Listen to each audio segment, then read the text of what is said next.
All right, all right, all right. Here we go, my friends. It's the weekend and it's a long weekend. Happy first part of Memorial Day to everybody that's listening on this call. Welcome to the Uplift Simple Thoughts for Complex Times. And tonight is our Cocktails and Conversations episode featuring I hope you guys have bought this book. It makes it awfully easier to follow the recipes. Cocktails, a still life, with artwork featured by my friend Todd Casey, artist.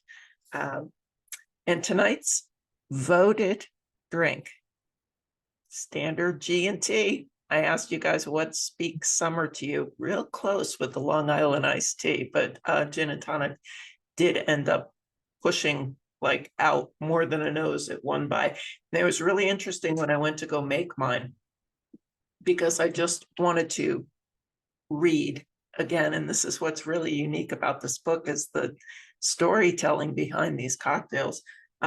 Although the gin and tonic was created by British soldiers in 19th century India, over the past decade, the standard, fairly straightforward refresher has been reimagined and given new life.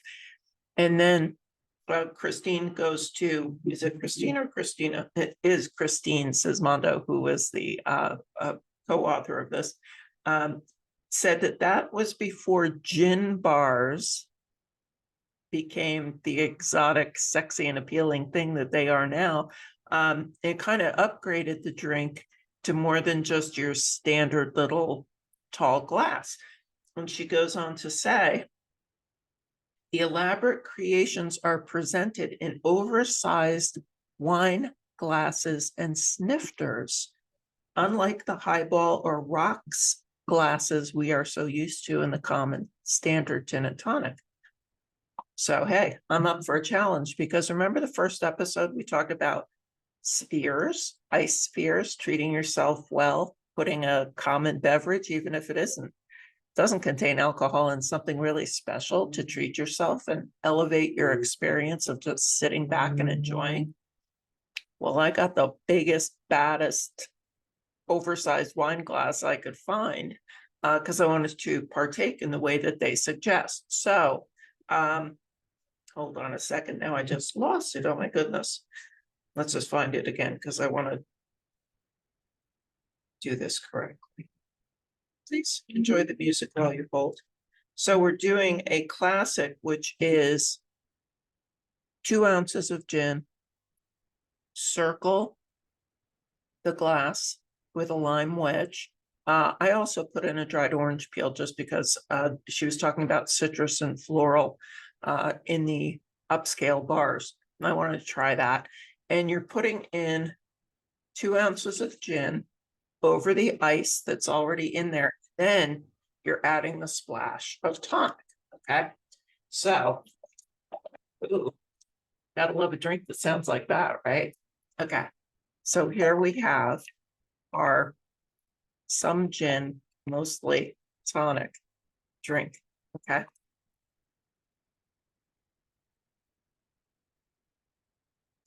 You know something? My mom was a gin and tonic drinker, but particularly and especially during the summer. And I never really took to gin, but that's darn good.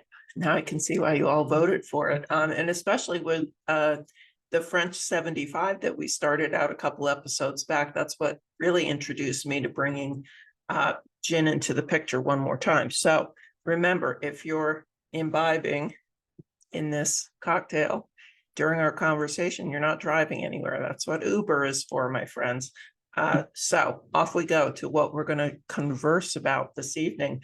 I brought up my mom just a minute ago. Today happens to be her birthday. She has long since left this very unique planet of ours, but for the longest time, because her birthday was the 26th, depending on when Memorial Day fell, we would always do a weekend gathering. And my son is also born on the 22nd. So we used to merge their parties together and make it a big family event. And as I had said before in other episodes, my mom was a really big personality. She was a lot. So when you're entertaining and celebrating somebody who's a lot, you kind of have to push against the boundaries of what's maybe normal and go the extra oomph to make an impact on her and treat her the way that she was used to being treated on her birthday. So ever since then, we had always developed a more Memorial Day family event. And when she was gone, it took an expected shift, but I found myself bringing in other people into the tradition who are also born in May and letting it stay the high level anticipatory celebration that it always was, even though it was vastly different. And we're doing it again this weekend. And today was my first day off from work. And I worked like a cow on a farm.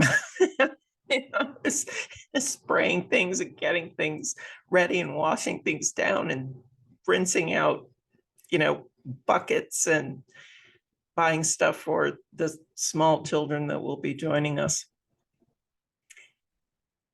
And I was thinking as I was running around crazy to all these places and going and buying balloons and little trinkets for the kids and stuff, I said, geez, was it always this way? Was it always this way? I know we made it big for my mom, but was there a simpler time? And I was driving around in the car and I was kind of curious as to what I was going to speak about tonight. And I knew she would be a part of it. And I was thinking about all the memories I had of Memorial Day. And my strongest is way before that I became an adult and was able to entertain and celebrate her. One of, I would say, the standout, most unique memory I have of Memorial Day and summer holidays in general were at my grandparents' house. And it's the funniest thing, and you're going to probably say, huh? But my grandparents lived in a ranch and they had a screened in porch that was 3/4 of the size of the house. It was very sizable. And it was lovely because it was screened in, so you didn't have to deal with bugs and all that stuff. My grandfather was he was in construction and he was very talented in other areas. So he would have lighting, outside on the porch, everything. It was just like an extra room. And the thing I remember as a kid, I'll have to ask somebody that comes to the picnic Sunday, but I don't remember having hamburgers. I only remember having hot dogs. And the weird thing about the hot dogs is I never recall my grandfather. We did not have a grill. I do not remember him with even like a charcoal pit. I remember we had this little tiny table on the enclosed porch, and on it was what you and I would now regard as probably like a pancake griddle. It was an electric grill. It didn't have the divots. It didn't have the score, marks in the pan. It was just a flat aluminum plug-in grill. And he used to make the hot dogs on those. And I remember just thinking that was like the coolest thing and the coolest way anybody could spend Memorial Day weekend or any kind of summertime party. And I look back on it now, of course, and it's the strangest thing I've remembered about my childhood. This little pancake griddle working like a horse to get these hot dogs grilled. I don't remember anything else about that time in those celebrations. I don't remember having endless flags and balloons and pinwheels that like I bought for the kids that are going to visit me. It was all very, very simple. And the best memory, right? So I was driving around thinking about that. I thought I wonder what other people will think if I urge them to drift back. What was the simplest summer moment you can recall? A couple episodes ago, we were referring to that Tim McGraw song, Humble and Kind, and there's a lyric in it that talks about, there's nothing like a root beer popsicle and driving with the windows down. Can you imagine yourself? Can you get yourself back there in your mind to that simple pleasure? Was it running through the sprinkler? I mean, I have an above ground pool now, and that's by no means competitive with anyone that has an in-ground pool.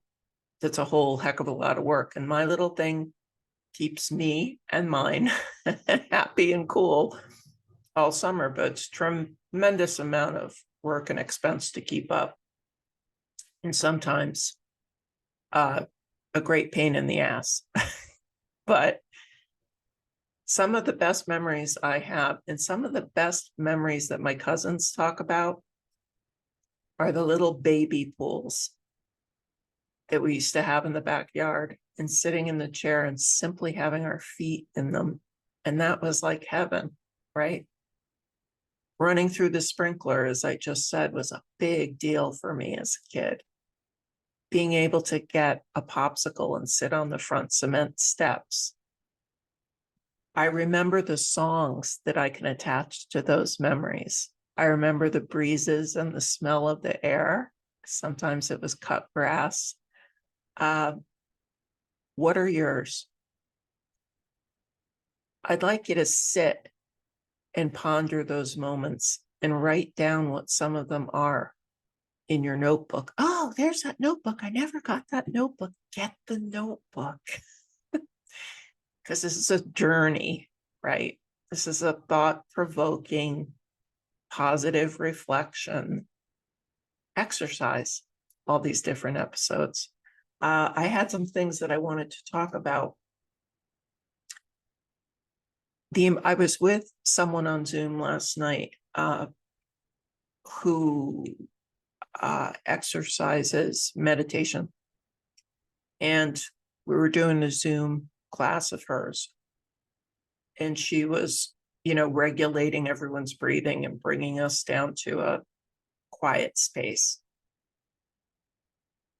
And the things I was thinking about that popped in my mind when I was in that quiet space were really astoundingly simple. And they made me so happy and peaceful.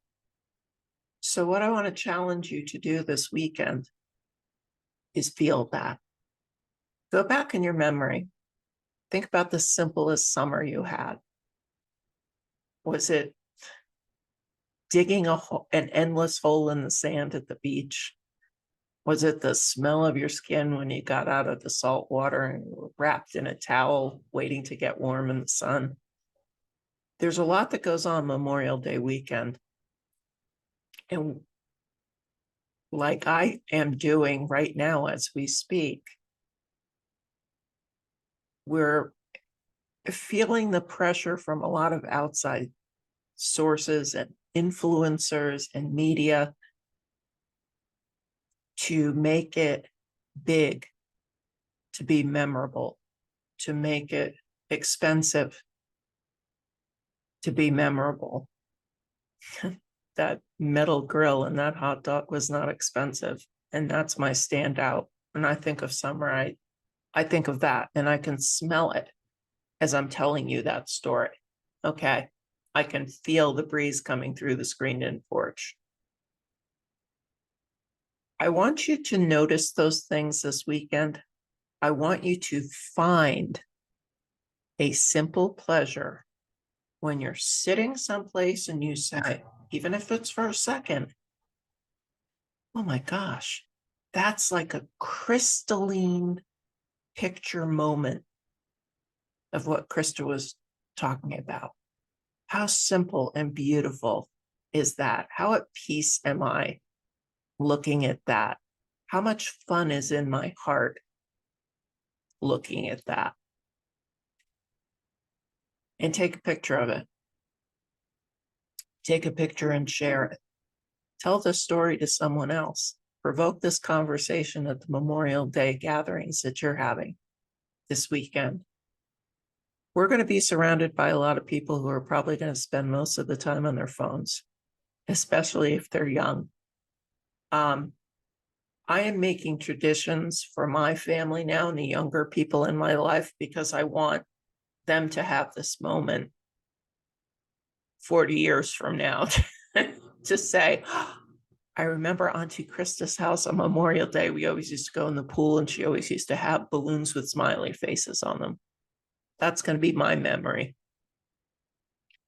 So notice, recognize, isolate, sit in that moment. What's your favorite summer song? What's a song that says summer to you as soon as you hear its first few bars? What's the cocktail?